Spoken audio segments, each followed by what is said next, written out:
Yang seterusnya 40 orang yang sah sembahyang dirinya. Maknanya pada hukum zahir dia tak sah, maka tak dikira tuan-tuan. Dia boleh pergi solat jemaah, tapi dia tidak dikira dalam 40. Dia pergi ya, tak ada masalah, pergi kau. Pergilah. Cuma tak dikira dalam lingkungan 40 orang. Kira orang lain ya. Tak payah kira untuk diri dia. Seterusnya, jika terdapat daripada 40 orang itu yang tiada sah sembahyang dia, seperti contoh orang yang tak sah sembahyang, seperti ada orang yang tidak tahu membaca Fatihah. Ada dalam 40 orang, seorangnya tak pandai baca Al-Fatihah. Sah tak solat dia? Kalau baru masuk Islam tak apa, kita enggak. Mu'allaf, hari ni masuk Islam, besok Jumaat. Dimaaf bagi diri dia, tapi boleh kira tak boleh kira juga kan? Tak boleh kira juga pasal tu. 40 masuk imam. Paling kurang tapi lebih bab kita. Jangan risau tuan-tuan, lebih pergi lepas ni kira pula. Berapa. Sah pertama pun lebih dah tuan-tuan. Sah pertama pun lebih dah 40 orang tuan-tuan. Seperti ada orang yang tidak tahu membaca Fatihah, umpamanya tidak kena membaca sebahagian daripada huruf Fatihah disebabkan tidak belajar bersungguh-sungguh. Dengan sebab apa? Dia tak asal baca Al-Fatihah. Dengan sebab tak belajar tuan-tuan. Dengan sebab tak belajar bersungguh-sungguh. Sambil lewa je tuan-tuan. Kadang-kadang pergi belajar, kadang-kadang tak pergi. Sambil lewa tuan-tuan, bukan ambil topik utama. Sedangkan ni topik utama ni melibatkan syarat sah solat ni. Al-Fatihah ni rukun dalam solat ni. Dia buat mudah-mudah tuan-tuan. Dia buat melepaskan batuk di tangga. Maka orang macam ni tidak sah Jumaat dia sebenarnya. Tidak sah solat dia sebenarnya. Dengan sebab dia tak belajar. Nascaya tidak sah sembahyang dirinya kalau dia tak belajar. Dalam keadaan macam tu je, dia baca Al-Fatihah, cara tak betul, maka pada zahirnya solatnya tak sah dan tidak dikira dalam lingkungan 40. Atau orang yang buta huruf, yang tidak mengambil berat untuk belajar. Dia buta huruf, tak ambil berat untuk belajar. Kalau yang tadi tak buta huruf, hak mula-mula tadi, cuma malas belajar. Hak ni memang buta huruf. Orang yang buta huruf yang tidak mengambil berat untuk belajar. Dah lah buta huruf, malah belajar pula. Penat tuan-tuan.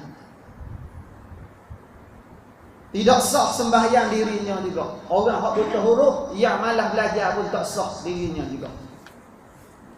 Maka mereka tidak dapat dibilang 40 dengan kata sepakat Syekh Ibn Hajar dan Syekh Syihab Ramli.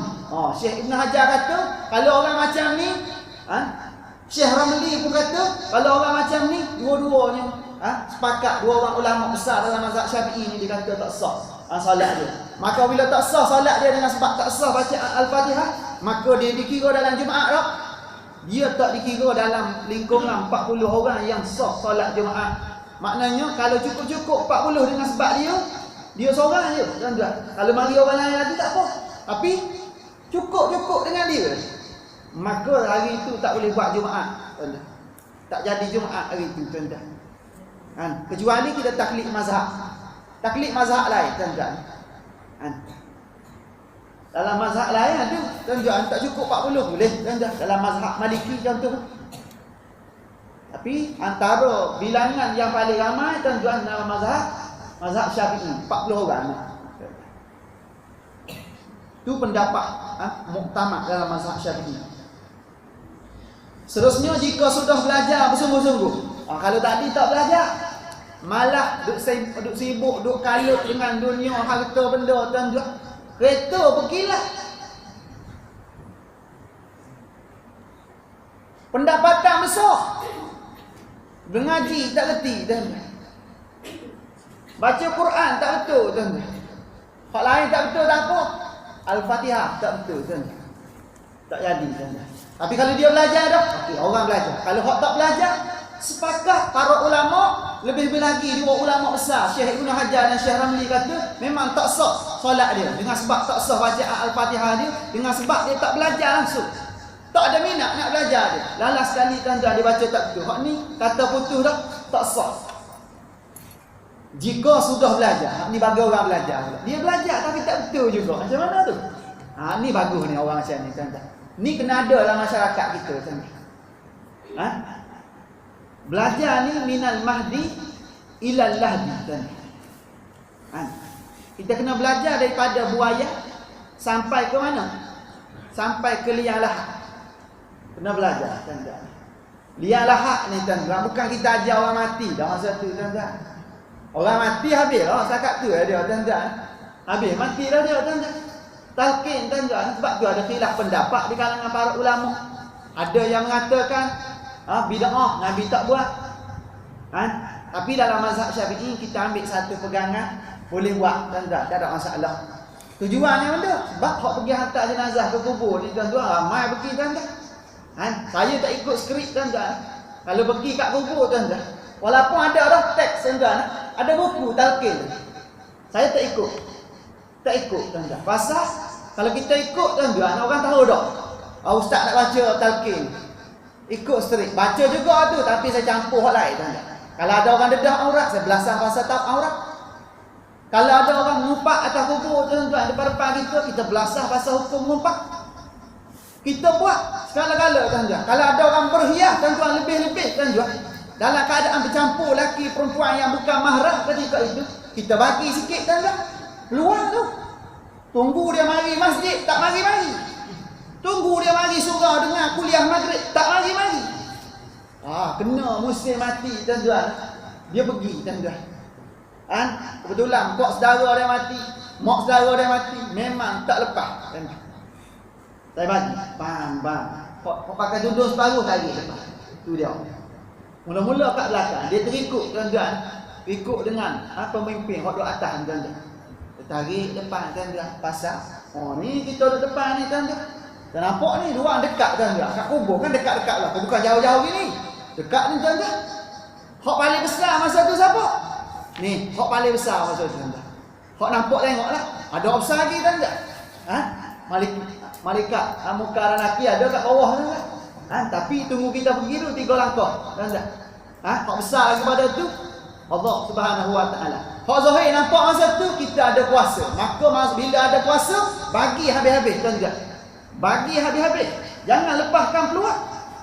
Baru dia tahu tuan-tuan. Dengan cara kita bagi talqin tuan-tuan, bukan nak bagi tahu pada orang mati semata-mata, nak bagi kesedaran pada orang hidup betapa dia juga akan mati. Kena bagi macam tu tuan-tuan. Baru dia balik kat kubur hisab tuan-tuan. Balik kat kubur pergi tuan-tuan.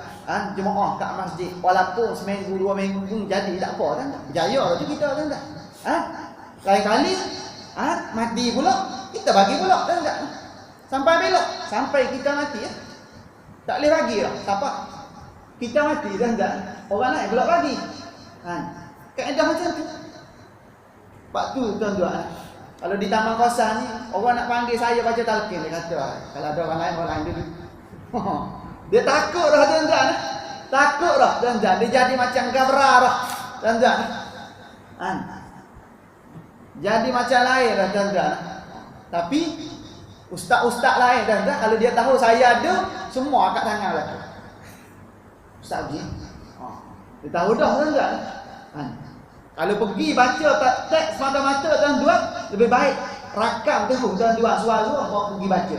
Dekat-dekat kat kubur. Senang macam tu tuan-tuan. Rakam suara pergi. Tuan-tuan, rakam macam ni. Rakam suara, rakam siap semua sekali, pergi baca depan atas tepi kubur. Lebih senang macam tu. Sebab tu kalau kita pergi bagi hak betul-betul tuan-tuan. Jangan baca teks semata-mata tuan-tuan. Khutbah Jumaat minggu ni lain, minggu depan tajuk lain tuan-tuan. Tu khutbah Jumaat walaupun baca teks. Talqin daripada dulu sampai sekarang teks sama. Teks sama tuan-tuan. Tak reti-reti kok tuan-tuan. Tak berubah-ubah ni kok. Kena selit-selit sikit tuan-tuan. Cara penyampaian kita tu kena selit-selit sikit baru masyarakat kita ni sedar. Kalau duduk di dompok lama tuan-tuan. Duduk biasa-biasa macam tu. Kena macam tu. Tu saya pendirian saya tuan-tuan. Tuan-tuan setuju tak setuju? Itulah saya tuan-tuan. Tapi ada juga hak setuju. Ada juga hak tak setuju tuan-tuan pasal dia panas telinga. Panas telinga dia kata ustaz ni mana macam ni dia kata orang mati pun tak kubur pun dia bagi. Kat masjid dia bagi. Khutbah Jumaat dia bagi. Bila masa tak boleh bagi, selagi mana orang tak berubah, maka selagi itulah kita kena bagi. Selagi mana tuan-tuan saluran kehidupan kita ni tak betul dengan syariat, maka selagi itulah tuan-tuan ustaz-ustaz, para alim ulama tuan-tuan kena bercakap tuan-tuan. Bagi kesedaran dalam masyarakat tuan-tuan. Kena macam ni. Okay, seterusnya, jika sudah belajar bersungguh-sungguh, dah belajar dah bersungguh-sungguh tuan-tuan. Tiap-tiap hari belajar tuan-tuan. Tapi tak boleh baca dengan betul juga. Belajar tuan-tuan. Jika sudah belajar bersungguh-sungguh tetapi masih tidak berupaya kerana kelemahan dirinya. Kelemahan diri tuan-tuan. Dengan sebab dia ni lemah tuan-tuan. Tak boleh nak sebut tuan-tuan. Huruf tu dengan betul. Ada orang tak boleh sebut huruf ra tuan-tuan. Jadi ra. Kita kata ra. Ada takrir sikit. Ra. Dia kata ra. Kata kena 3 kali lepang sebiji tuan-tuan. Duk mai ra tuan-tuan. Daripada dulu sampai sekarang jangan lepang tuan-tuan. Saya mengajar kelas tajwid tuan-tuan. Dah masuk 5 tahun tuan-tuan. Daripada kelas Iqra tuan-tuan, sekarang semua boleh baca Quran lah tuan-tuan. Boleh baca Quran lah tuan-tuan. Saya sekali-sekala tuan-tuan pergi kuliah kat luar tuan-tuan, tak sempat nak balik jalan je. Telefon kepada yang pernah ikut kuliah kita, tolong naik jadi imam. Dia orang boleh pimpin lah tuan-tuan. Dulu nak baca Quran tak erti. Mula daripada kelas Iqra tuan-tuan. Kelas Iqra tuan-tuan. Saya ajar satu abata tuan-tuan. Satu lama-lama tuan-tuan. Rupa-rupanya tuan-tuan dengan sebab lama ni tuan-tuan, dia boleh tuan-tuan.